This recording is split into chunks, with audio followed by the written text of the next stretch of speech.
Kenyatta ukumbuke Kisii. Tunashukuru ile wengine ambaye tunataka sasa tumepeleka kwa bwana Chebukati. Chebukati nasema ati wanataka bilioni 200 zile ngapi na 40 atikuangalia masahihi peke yake. Sasa ulize bwana Chebukati, wewe na hii secretariat yako nakaa hapa kila mwaka unakula mshahara, nafanyaga kazi gani? Maana uchaguzi ni baada ya miaka 5.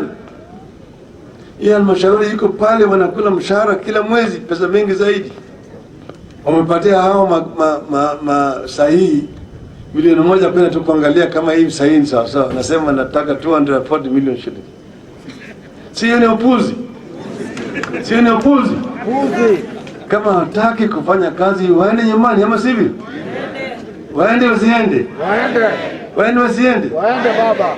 Sisi tumepatia juzi mwaka jana huyu anaitwa Akuru Court alipeleka masahihi huko milioni 1,500 na akachukua sijui mwezi mmoja peke yake akasema ni sawa.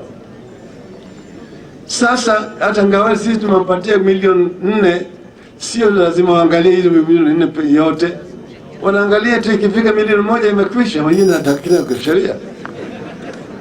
Kwa hivyo hawa jamaa hawataki kufanya kazi yao. Lakini sisi tunasema kama hawataki tutaweka watu wengine wafanye kazi hiyo.